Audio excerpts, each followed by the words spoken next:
On June 8, 2024, Brian was driving his 2023 Toyota Corolla GR on the highway. He then noticed that something was wrong. Smoke started pouring into the interior. Brian pulled over to take a look and see what was going on. And before he knew it, the front end of the car was completely in flames.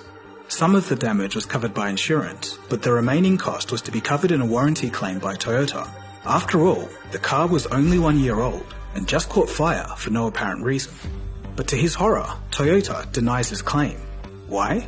According to their reply, his car had sent data packets to headquarters indicating that he'd driven in excess of 85 miles per hour at some point during his ownership. Among other excuses, they concluded that they couldn't provide any assistance due to his irresponsible driving. This was despite the fire having nothing to do with how fast he'd driven the car at a completely separate time.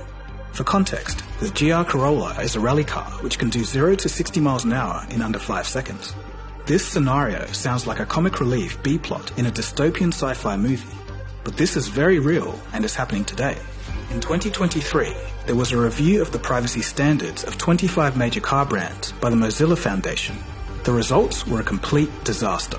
25 out of 25 brands failed to meet consumer privacy standards. According to the ABC Australia, the report revealed that murky and vague privacy policies allowed brands like BMW, Ford, Toyota, Tesla, Kia, and Subaru to collect highly sensitive and personal data. Shockingly, this includes information on activity, immigration status, race, facial expressions, weight, health, genetic information, and driving locations. And unfortunately, these companies can potentially sell this data to third parties. And the data is being collected by sensors, microphones, cameras, car apps, the phones and devices that drivers connect to their cars, and company websites. The report named Nissan as the worst offender, as they collected data on, quote, activity, health diagnosis data, and genetic data. But strangely, no one knows exactly how they got this information. Nissan say that they can share and sell consumers, quote, preferences, characteristics, psychological trends, predispositions, behavior, attitudes, intelligence abilities, and aptitudes, end quote. Nissan, or Nissan if you're American, can give this information to data brokers, law enforcement, and other third parties. The report also called out Toyota's privacy policies as, quote, a near incomprehensible galaxy, end quote, spread across 12 separate documents. Mozilla asked the companies about encryption of the data, and only one of the brands, Mercedes, even responded. Jen Kaltwriter of Mozilla was stunned by the findings and would conclude, quote, all new cars today are privacy nightmares on wheels that collect huge amounts of personal information, end quote. It's pretty insane already, but it goes deeper. In March of 2024, the New York Times released a bombshell investigation of how car companies are selling driver data to insurance companies. Data such as where they're driving, how fast they're going, how hard they accelerate and step on the brakes, pretty much everything. The companies involved include General Motors or GM, Honda, Mitsubishi, Kia, Ford, Hyundai, and Subaru, all to varying degrees as you'll soon see. Car manufacturers will always try to hammer this point home.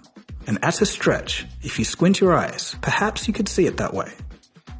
But if we're being real, it turns out that these car companies are making millions off selling your driver data to brokers and onto insurance companies. Your insurance premium could start skyrocketing and you have no idea why. The last thing you'd expect is that your humble car was snitching on you to a large corporation. The New York Times gave an example of Ken Dahl, a 65-year-old careful driver who had never been responsible for an accident. Suddenly, in 2022, he got a rude shock when his car insurance cost jumped by 21%. After shopping around, he realized something strange. Other car insurance packages were suddenly unusually high for him too. Wondering what was going on, he asked an insurance agent and he told him the real answer. He'd gotten a bad report from LexisNexis. Now who the heck is that? Well, they're one of those third-party data brokers. And where did LexisNexis get the data from? From General Motors, who made Mr. Dahl's Chevy Bolt.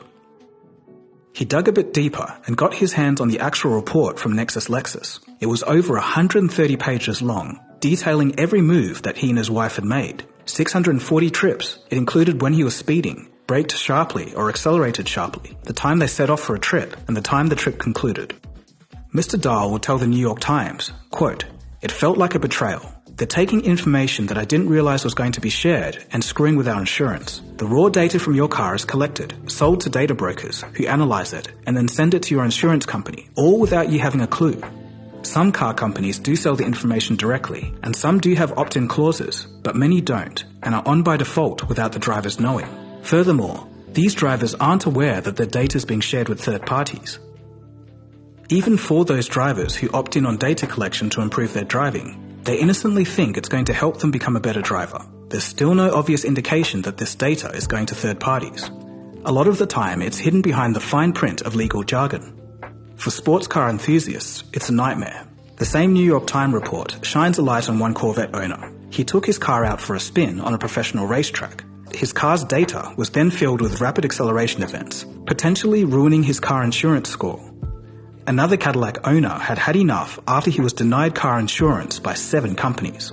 And of course, his Lexus Nexus report was to blame. He finally did get car insurance, but for twice the price.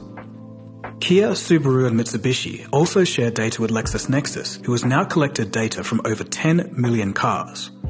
Ford, Honda and Hyundai are also selling driver data, but to another data broker called VRisk. Subaru states that it only shares odometer data, according to the New York Times, and Ford denies the claims, saying it was only partnering with LexisNexis to, quote, explore ways to support consumers. They go on to state that they send driver data directly to insurance companies only with explicit consent. Kia, Mitsubishi, Hyundai, Honda and Acura all have driving feedback apps where drivers can opt in to monitor how well they're performing on the road. But what drivers may not know is that this data is getting passed on to, you guessed it, either LexisNexis or VRisk. So once again, insurance can potentially be affected as a result of their driving habits without them necessarily knowing. Toyota is no angel in all of this. Rafi Alam from the Australian consumer advocacy group Choice states, quote, when we looked at Toyota's privacy policy, we found that these connected service features will collect data such as fuel levels, odometer readings, vehicle location and driving data, as well as personal information like phone numbers and email addresses, end quote. And all of this isn't to mention the risks of data breaches. Unfortunately, it's just a sign of the times. Data collecting technology is becoming ever more common in newer cars, and much of this can't be opted out of.